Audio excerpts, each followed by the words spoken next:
Saúde a todos com a paz e a graça do Senhor Jesus Cristo.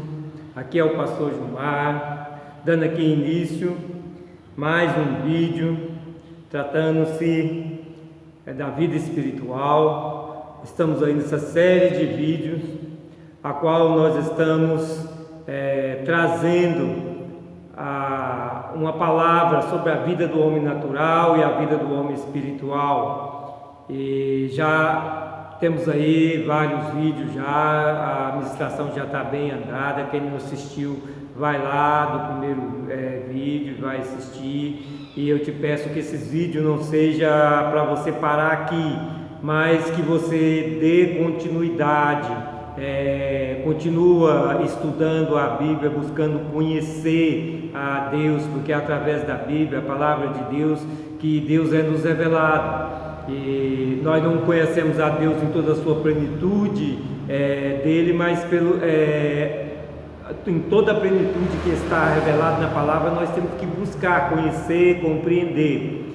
E no vídeo passado a gente falamos ali sobre 1 Coríntios capítulo 6, né?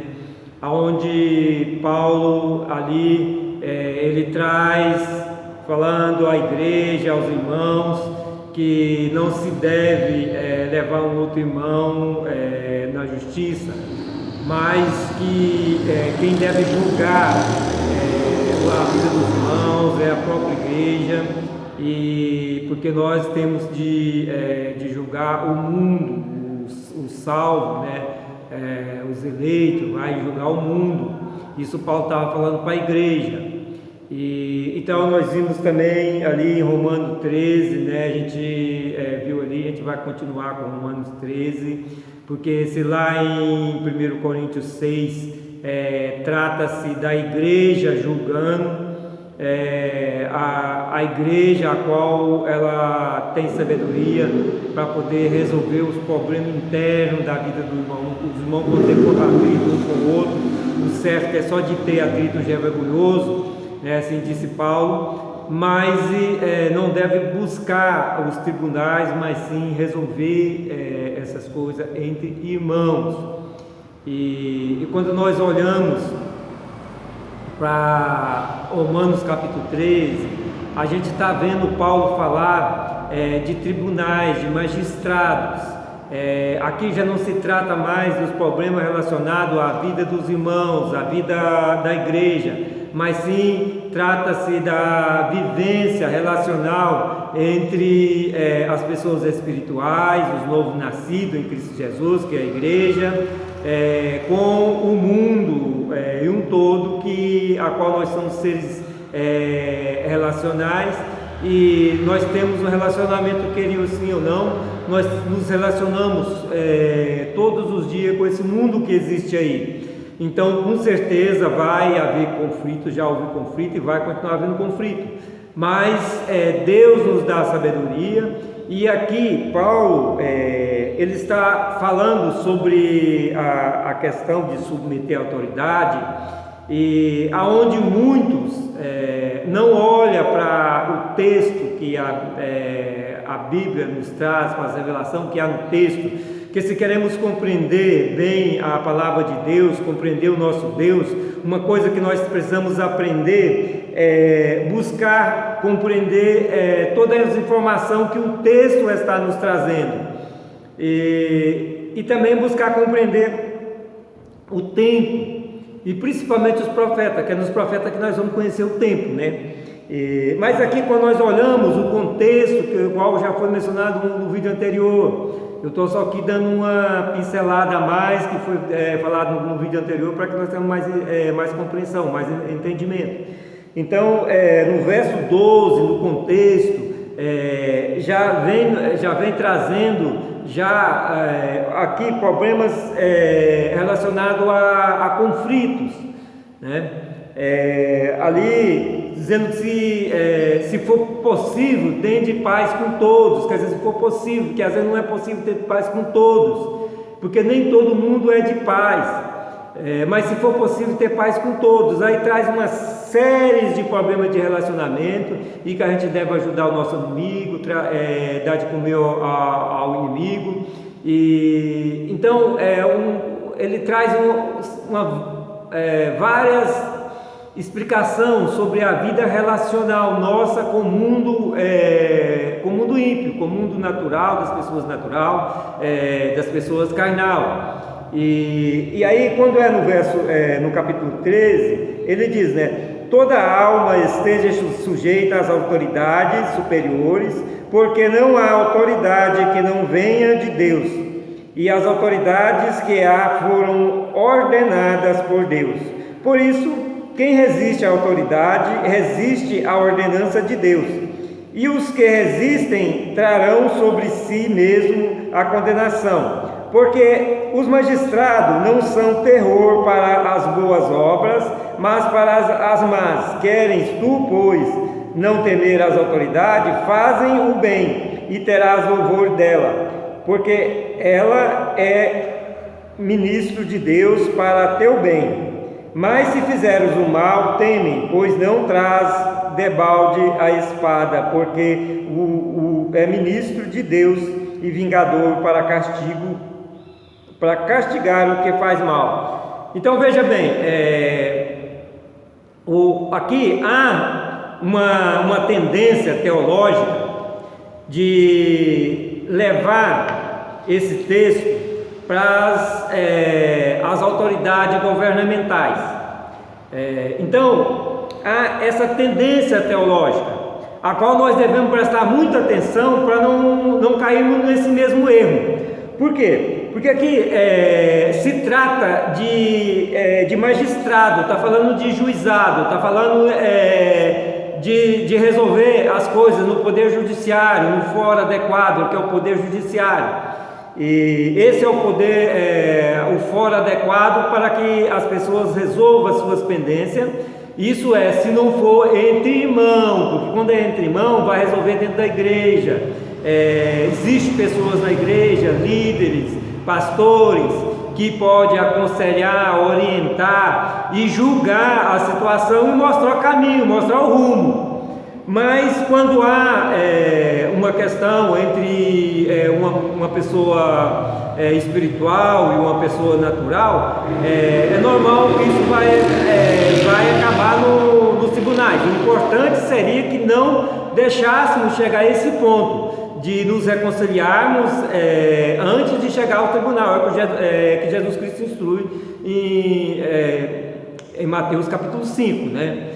Então nós temos de estar atentos para não participarmos das injustiças e também não cometermos injustiça, porque aqui nós estamos tratando das injustiças. A gente já falamos da fé, falamos da santidade, nós estamos falando da justiça e depois vamos falar do amor, que são 4 coisas entrelaçadas que não tem como separar. O novo nascido em Cristo Jesus, que é as pessoas espirituais, elas têm essas 4 coisas na vida dela, esses 4 modos de viver, que é fé, santidade, justiça e amor. Então tudo isso está entrelaçado. Então, se nós amamos, nós não vamos levar as pessoas aos tribunais. E também, se nós somos justos, nós vamos precisar estar sendo levados aos tribunais. Mas caso for levado aos tribunais por alguém, aqui a orientação bíblica, a orientação de Paulo, e os escritos de Paulo é evangelho também, porque ele recebeu direto de Jesus Cristo. Eu já mencionei isso aqui em vídeos anteriores. Paulo recebeu o ensino que ele passou, que chegou até nós hoje, através de Jesus Cristo.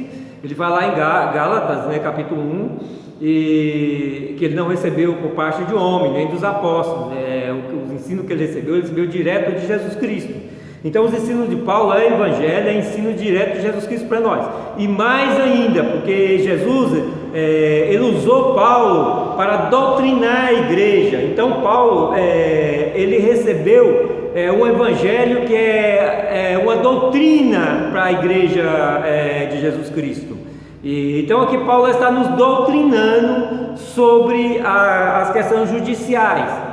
Então quando ele fala no capítulo 12 de relacionamento, das coisas, dos conflitos entre um ímpio e entre uma pessoa espiritual, né, uma pessoa que é igreja, novo nascido de novo. Isso nós temos que dizer que isso aqui está tratando do ímpio com uma pessoa que é cristão verdadeiro, porque quando se trata da igreja, está lá em 1 Coríntios a orientação, que não se leva o outro irmão ao tribunal, né? Que a própria igreja precisa dessa capacidade de resolver seus conflitos, e Jesus Cristo também menciona isso no Evangelho, né? Então nós precisamos, aliás, nos 4 evangelhos, que aqui também é o Evangelho de Jesus Cristo, né? Então nós precisamos ter o entendimento que aqui são problemas, conflitos levados ao Poder Judiciário para resolver, levados aos magistrados. Aqui está sendo bem claro, quando o verso 3 diz: porque os magistrados, não está dizendo os magistrados e os governos, está dizendo os magistrados, que são os juízes, não são terror para as boas obras.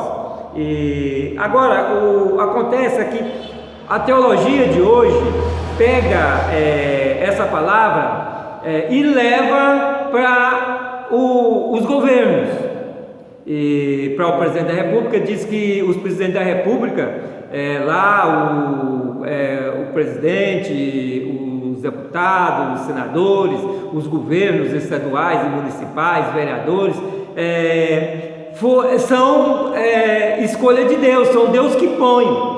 Isso é mais do que uma afronta a Deus, é uma injustiça para com o caráter de Deus, porque Deus não vai pôr ladrão lá em cima para roubar. Deus conhece o passado, o presente e o futuro. Deus sabe o que as pessoas vão fazer quando assumir o governo. Então, quando nós vemos aí o mensalão, quando nós vemos aí o Lava Jato e tantas outras investigações, agora está surgindo aí o coronavírus, né? Porque já tem investigação aí de pessoas que têm a capacidade de roubar no meio de uma pandemia, onde pessoas estão morrendo, roubar o dinheiro que está sendo usado para o tratamento das pessoas que estão doentes. Infelizmente, a gente vê aí esse mundo ímpio, esse mundo de pessoas naturais, carnais, que não aceitaram ainda o passar pelo novo nascimento em Cristo Jesus. E eu digo não aceitaram ainda, porque a obrigação nossa é evangelizar esse povo. A obrigação nossa não é só meter o pau neles, não, é evangelizar, levar a palavra de Deus para que os alcance. E a partir do momento que nós fazemos isso, Deus vai agir na vida deles. Se eles não quiserem, aí é o problema deles com Deus, porque a palavra de Deus ela tem 2 objetivos claros: a salvação e a condenação. Aqueles que aceitarem receber serão salvos, os outros serão condenados, lançados no lago de fogo. E eu tenho falado isso na minha ministração. Não vai para o inferno, não é para o inferno não. Pastor, se quer mandar para o inferno, não é para o inferno não, não vão para o inferno não, vão para o lago de fogo, onde o inferno também vai ser lançado lá. Então, as pessoas que não querem aceitar Jesus Cristo, quer continuar essa roubalheira aí, quer continuar nos desejos da carne, quer viver a vida segundo a carne, não quer ser um novo nascido, não quer ser uma pessoa espiritual, o destino deles é a condenação eterna, viu? Mas voltando aqui, o que eu estava falando para vocês, não é Deus que coloca o presidente da República lá, os deputados, os vereadores, não é Deus que coloca os governos, é o povo. E quando nós olhamos isso, nós temos que olhar para os profetas, para compreender o tempo que nós estamos vivendo, porque compreendendo o tempo, nós compreendemos o que está acontecendo. No tempo de Paulo, não existia democracia, não existia ninguém eleito pelo voto, mas o imperador romano, que já era um início de democracia, porque já tinha senador e tudo instalado no Império Romano, mas o que Paulo está falando aqui não diz respeito ao imperador. ele está falando simplesmente de respeito ao magistrado, ao judiciário. Porque se Paulo estivesse falando a respeito de governo, ele estava se contradizendo a si mesmo. Porque Paulo foi preso, e foi preso para ser julgado em Roma. Paulo não obedeceu às ordens romanas de seguir, de servir o Deus romano. Paulo não serviu o Deus romano. E os apóstolos também, eles não obedeceram às autoridades judaicas que queria que eles deixassem, ordenaram para que eles não pregassem Cristo.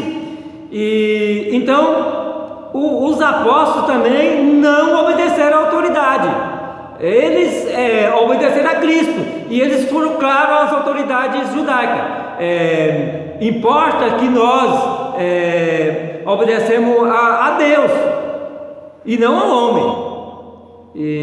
Então, se nós olharmos para isso aqui como autoridade governamental, nós estamos trazendo contradição para a teologia, para o ensino bíblico, não para a Bíblia, porque a Bíblia não existe contradição na Bíblia, porque a Bíblia ela é correta, ela é a verdade, é a palavra de Deus, e não há contradição na Bíblia. Há contradição sim no aprendizado da pessoa, no entendimento da pessoa, daquilo que a pessoa aprendeu, às vezes aprende distorcido, e aí há sim contradição. Mas na Bíblia não há contradição. Por quê? Porque se aqui estivesse falando que somos obrigados a obedecer às autoridades governamentais, então estava indo contra o que os apóstolos fizeram e o próprio Paulo fez. Agora, compreenda bem, eu não estou mandando, por exemplo, desobedecer o presidente, o governador, não. O que nós temos de fazer é exceder muito a quem aplica a lei. Isso aqui está lá em Mateus capítulo 5, verso 20, a qual Jesus diz: se não excedermos aos escribas e fariseus, de modo algum entraremos no reino dos céus. E quem eram os escribas e fariseus naquele tempo? Os escribas e fariseus naquele tempo eram os que aplicavam a lei. Então nós temos de exceder, mas exceder no entendimento de que nós não vamos deixar de cumprir o que está na palavra. Então, quando nós olhamos para a palavra, nós compreendemos que aqui está falando de autoridade, de magistrado, está falando aqui do poder judiciário. A aplicação que uma autoridade aplica aqui, as sentenças que ele aplica, nós todos estamos debaixo da obediência e temos que obedecer, né? Estamos debaixo dessa autoridade, temos que obedecer. Agora, se vir mandar nós fazer algo que é contrário à palavra de Deus, é contrário aos princípios de Deus, de forma alguma nós vamos praticar. Por isso, na igreja primitiva, muitos foram mortos. Foram mortos por quê? Porque não obedeceram Roma, não obedeceram a ordenança de Roma, que era deixar de seguir a Cristo para seguir o Deus romano. E por isso muitos foram mortos, alguns foram queimados vivos e degolados, mas não negaram a Cristo. Então tudo aquilo que vem para negar a Cristo, para tudo aquilo que é contrário ao ensino bíblico, os princípios de Deus, nós não aceitamos no nosso coração. E alguém pode dizer: mas pastor, você está falando que a Bíblia aí não está falando sobre governos. Claro que não, porque gente, é mais do que injustiça dizer que é Deus que coloca esse pessoal corrupto lá em cima para roubar. Então eu não estou questionando, não estou aqui levantando uma rebelião contra os governos, mas o que eu quero trazer no meu entendimento para vocês para que não cometa a injustiça de pensar, pregar e ensinar que é Deus que coloca esses corruptos lá, de forma alguma. E quando nós olhamos, mas pastor, lá a gente vê que foi Deus que colocou lá o Nabucodonosor lá em Babilônia, o Sírio lá na Pérsia. Não, Deus não colocou eles lá, Deus usou eles. Deus, ele chama Sírio de servo, né? De meu servo. Mas por quê? Deus usou primeiro o Nabucodonosor, né, Babilônia, para castigar seu povo, e depois Deus usou o Sírio para libertar seu povo. Então Deus usou ali Babilônia e os persas para cumprir os propósitos de Deus, porque Deus, ele está no controle de todas as coisas. Lá antes da fundação do mundo, Deus já viu o que todos os governos do mundo iam fazer, e ele já planejou, já fez todos os seus planejamentos lá antes da fundação do mundo. Então não tenha dúvida, Deus está conduzindo todas as coisas conforme tudo vai acontecendo. Deus de antemão, com antecedência, já sabendo tudo o que vai acontecer, ele também já planejou tudo para tudo cumprir dentro do plano de Deus, para que as pessoas que crerem sejam salvas e tenham a vida eterna com ele para sempre, e os que não crerem seja condenado eternamente também, receba a condenação eterna. Mas Deus está na condução de todas as coisas. E quando a gente olha para Jeremias, a gente vê no capítulo 25 que Deus, ele está falando sim do cativeiro judeu, que Judá vai ser levado a cativo. Deus vai punir ali o pecado de Judá usando a Babilônia, mas depois ele fala também que todas as nações para onde o seu povo foi disperso vai ser castigada, todas as nações. Então aí inclui todas as nações, Babilônias, os persas, os gregos, os romanos, todas as nações. E ainda contra a Babilônia, no capítulo 50 de Jeremias, Deus, ele é bem taxativo, Babilônia será castigada, e já foi castigada e ainda será castigada ainda mais, a grande cidade, a prostituta de Apocalipse, figurando a Babilônia. E isso aí, eu já fiz esses vídeos, está lá, discorrendo sobre o Apocalipse. Quem não viu vai lá ver, que vai compreender o que eu estou falando. Mas existe nos profetas uma revelação para nós compreender também as revelações que os evangelhos trazem. E a palavra de Paulo, o ensino de Paulo é evangelho. E aí nós temos que compreender também o tempo, porque aqui era o tempo de Roma, o tempo que Paulo estava ministrando isso aqui. Então Paulo estava falando exclusivamente do poder judiciário, ele não estava mencionando o imperador romano. E quando nós olhamos para o sonho de Nabucodonosor lá em Daniel, nós vemos ali que a estátua, a cabeça é o reino de Babilônia, o peitoril os medo-persa, né? O ventre os gregos, as coxas é o governo romano, né? Que é a parte de ferro, e os pés de barro e ferro é esse governo que nós estamos hoje, porque todos os outros governos chegou ao fim. Se nós olharmos, por exemplo, nós vemos quando nós olhamos esses 4 reinos ali pela a visão de Daniel, que Daniel teve, que Deus deu a ele, ali no capítulo 7, nós vemos que o último animal, que é o último reino, que é Roma, que é o reino de ferro, ele é queimado, ele acaba. Os outros, mesmo sem os outros, antes dele, os outros ainda ganham a sobrevida, porque são esse mundo árabe que existe lá hoje, né? O norte de Israel, Iraque, Irã, são esse povo aí, que era o povo babilônico, e os persas que estão até hoje lá. Mas o reino romano, ele acaba, ele é queimado. Por quê? Porque houve uma diferença entre os romanos e os outros reinos anteriores.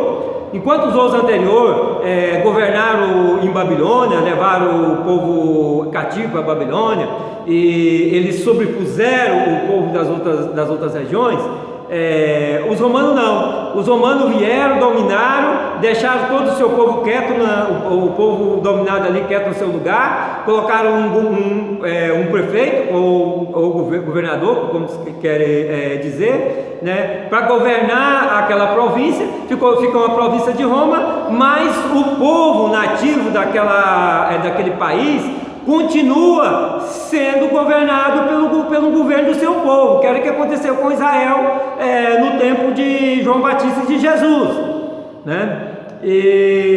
Então, quando nós olhamos para esses governos, entendemos esses governos, o governo romano ele acaba, porque ele se desfez um todo, porque tirou o governador romano da província, ficou só a Itália e a cidade de Roma. Então o império ele acabou. Mas depois do Império Romano vem outro império, que é os pés de barro e ferro. E aí, esse é o governo que nós estamos vivendo hoje. E nada melhor para explicar a democracia do que o governo de barro. Porque o governo de barro é o governo do homem, e a democracia é escolha do homem, é o homem que escolhe. É o homem que elege seus presidentes, é o homem que elege seus governadores, é o homem que elege os seus parlamentares.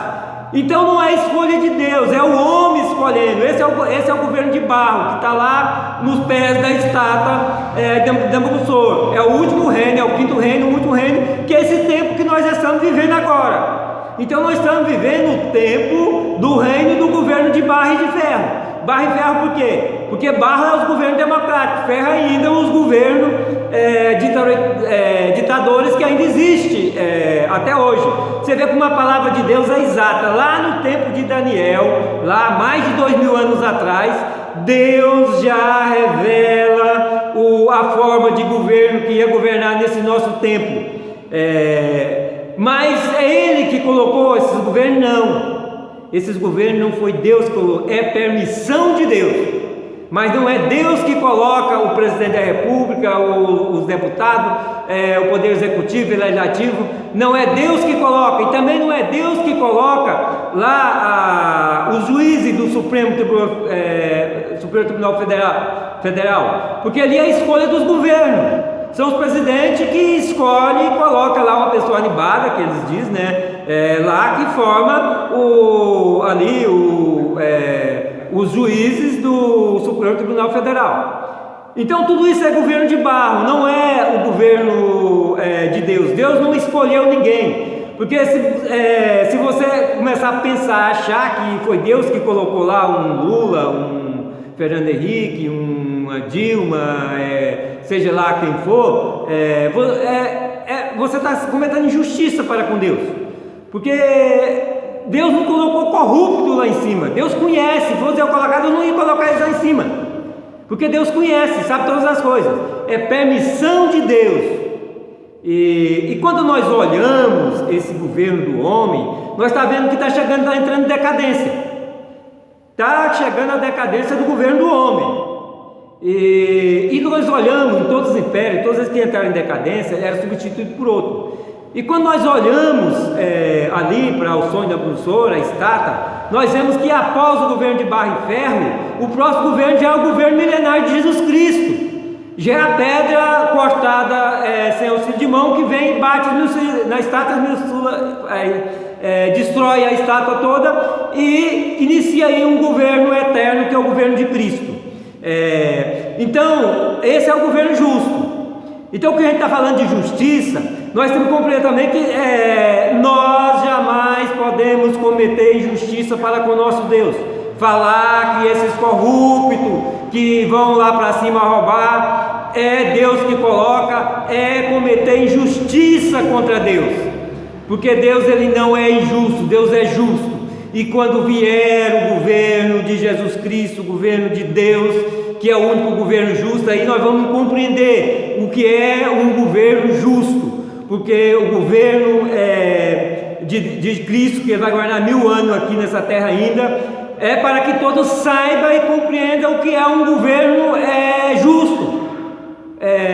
Então, nós estamos tratando de justiça, e a justiça está entrelaçada com a fé, com a santidade e com o amor, não tem como separar. Então nós temos que compreender, se cremos que Deus é amor, Ele também é justo. Deus não é injusto. Se nós for acreditar a Deus que Ele está colocando pessoas injustas lá em cima, nós estamos chamando Deus de injusto. Deus não é injusto, Deus é justo, porque é atributo de Deus, a justiça é atributo de Deus, santidade, amor, justiça é atributo de Deus.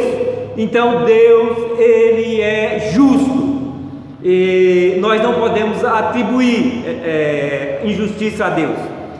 Vou dar continuidade no próximo vídeo. Que Deus te abençoe com entendimento, discernimento.